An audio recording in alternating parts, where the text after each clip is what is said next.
अद्भुत मज़ेदार किस्से यूट्यूब चैनल पर मेरे विद्वान श्रोताओं, आशीर्वाद देने योग्य मेरे साथियों, आप सभी को हमारी ओर से प्यार भरी राधे राधे, जय श्री कृष्णा। श्रोताओं सुनिए श्रोताओं, आज हम आप लोगों के लिए लेकर आए हैं सिंहासन बत्तीसी का दूसरा भाग, जिसमें आप देखोगे जब राजा भोज विक्रमादित्य के सिंहासन पर बैठने का प्रयास करते हैं तो सिंहासन पर लगी 32 पुतलियां जोर से हंसती हैं और राजा भोज अचंभित होकर पीछे की ओर हट जाते हैं और एक एक पुतली राजा भोज से कहती है कि इस सिंहासन पर बैठने का असली हकदार वही होगा जो राजा विक्रमादित्य के जैसा होगा। श्रोताओं सुनिए किस्सा। सिंहासन के साफ होने के बाद राजा भोज पहले दिन ही सिंहासन पर बैठने के लिए उत्सुक थे। जब पहले दिन राजा भोज ने सिंहासन पर बैठने की कोशिश की, तभी सिंहासन से पहली पुतली, जिसका नाम था श्रोताओं रतन मंजरी, प्रकट हुई। पहली पुतली रतन मंजरी ने राजा को अपने परिचय दिया और कहा कि यह सिंहासन विक्रमादित्य का है और उनके जैसा गुणवान और बुद्धिमान ही इस पर बैठने योग्य है। अगर यकीन नहीं होता तो राजा विक्रमादित्य की ये कहानी सुनकर महाराज फैसला करना कि तुम में ऐसे गुण हैं या नहीं। इतना कहने के बाद श्रोताओं, पहली पुतली रतन मंजरी ने राजा भोज को कहानी सुनाना शुरू कर दिया। सुनिए महाराजा विक्रमादित्य कैसे थे। मैं इनके जीवन की पूरी कहानी आपको सुनाती हूँ। एक बार की बात है, राजा भोज अम्बावती नाम का एक राज्य था। वहाँ के राजा धर्मसेन ने 4 वर्णों की 4 स्त्रियों से शादी की। पहली स्त्री ब्राह्मण थी, दूसरी क्षत्रिय थी और तीसरी स्त्री वैश्य और चौथी स्त्री शूद्र थी। और महाराज ब्राह्मण स्त्री से हुए पुत्र का नाम ब्राह्मण तीत था और छत्राणी से उन्हें 3 पुत्र प्राप्त हुए, जिनके नाम थे शंख, विक्रमादित्य और भर्तृहरि। और वैश्य पत्नी से हुए पुत्र का नाम चंद्र था और चौथी पत्नी शूद्राणी के बेटे का नाम धन्वंतरी था।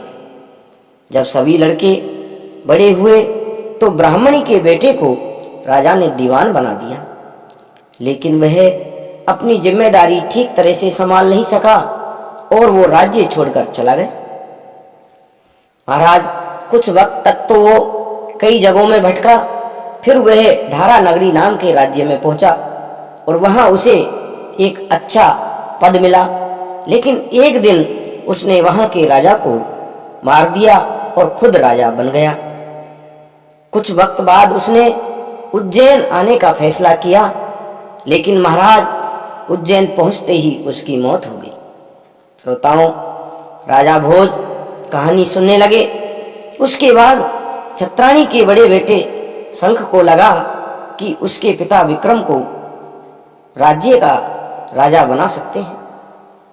ऐसे में उसने अपने सोते हुए पिता पर हमला कर उसे मार डाला और खुद को राजा घोषित कर दिया।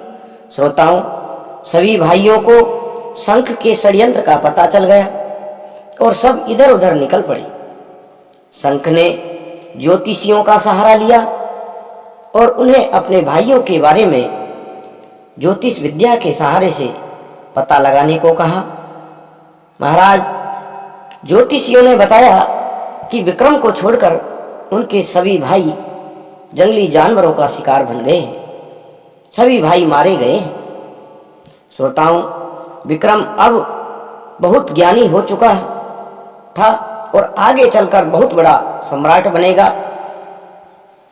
यह सुनकर शंख को बहुत चिंता होने लगी और उसने विक्रम को मारने की योजना बनाई। शंख के मंत्रियों ने विक्रम को ढूंढ निकाला और शंख को इसकी जानकारी दी। शंख ने एक तांत्रिक के साथ विक्रम को मारने की योजना बनाई। महाराज उसने तांत्रिक से कहा कि वो विक्रम को काली की आराधना की बात बताए और उसे सिर झुकाकर काली की पूजा करने को कहे। जैसे ही विक्रम गर्दन झुकाएगा तो वो उसकी गर्दन काट देगा।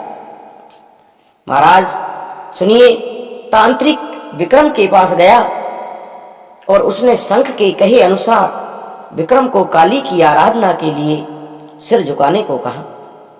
शंख भी वहीं छिपा बैठा था। विक्रम ने खतरा महसूस कर लिया। महाराज उसने तांत्रिक को सिर झुकाने की विधि बताने को कहा और तांत्रिक जैसे ही महाराज विक्रम को बताने लगा सर झुकाकर, तो महाराज विक्रम ने उसकी गर्दन काट दी। इतने में विक्रमादित्य ने शंख के हाथ से तलवार को लेकर उसकी भी गर्दन काट दी और अपने पिता की हत्या का बदला ले लिया। महाराज फिर विक्रमादित्य राजा बने और अपने राज्य और प्रजा का पूरा ध्यान रखने लगे। हर तरफ उनकी जय जयकार होने लगी। एक दिन राजा विक्रमादित्य शिकार करने जंगल को गए और उस जंगल में जाने के बाद राजा विक्रमादित्य को बाहर निकलने का कोई रास्ता नहीं दिख रहा था। इतने में उनकी नजर एक खूबसूरत महल पर पड़ी। वो अपने घोड़े पर सवार होकर उस महल में पहुंचे। वो महल राजा बाहुबल का था। महाराज राजा विक्रम जैसे ही वहां पहुंचे तो वहां के दीवान ने राजा विक्रमादित्य को कहा कि वो बहुत मशहूर राजा बनेंगे, लेकिन उसके लिए राजा बाहुबल को उनका राज तिलक करना होगा। साथ ही उसने ये भी कहा कि राजा बाहुबल बहुत दानी है और जैसे ही विक्रमादित्य को मौका मिले वो राजा से स्वर्ण जड़ित सिंहासन मांग ले। श्रोताओं, महाराजा विक्रम ने ऐसा दीवान से सुना। यह स्वर्ण जड़ित सिंहासन भगवान शंकर ने राजा बाहुबल को भेंट किया था। वह सिंहासन राजा विक्रमादित्य को सम्राट बना सकता है। अब श्रोताओं सुनिए आगे क्या होता है। राजा बाहुबल ने विक्रमादित्य का आतिथ्य सत्कार और राज तिलक किया। इस दौरान विक्रमादित्य ने सिंहासन की मांग की और राजा बाहुबल ने विक्रमादित्य को उसका सही हकदार समझते हुए बिना संकोच सिंहासन दे दिया। अब महाराज राजा विक्रमादित्य को 32 पुतलियों वाला सिंहासन बाहुबल ने सुपुर्द कर दिया। कुछ दिनों तक बाहुबल के महल में रहने के बाद राजा विक्रमादित्य सिंहासन लेकर अपने राज्य वापस आ गए। सिंहासन की बात दूर दूर तक फैल गई। हर कोई राजा विक्रमादित्य को बधाई दे रहा था। इतना सुनाते ही पुतली रतन मंजरी ने कहा, श्रोताओं कि राजा भोज, अगर ऐसा कोई काम आपने भी किया है तो आप इस सिंहासन पर बैठ सकते हैं। यह कहने के बाद श्रोताओं पहली पुतली रतन मंजरी उड़ गई। ये सुनकर राजा भोज ने उस दिन सिंहासन पर बैठने का अपना फैसला टाल दिया और सोचा कि अगले दिन आऊंगा और सिंहासन पर बैठूंगा। श्रोताओं, और इस कहानी से हमें ये सीख भी मिलती है कि कभी लालच नहीं करना चाहिए और दूसरों का बुरा नहीं सोचना चाहिए। जो दूसरों का बुरा चाहते हैं उनके साथ कभी अच्छा नहीं होता।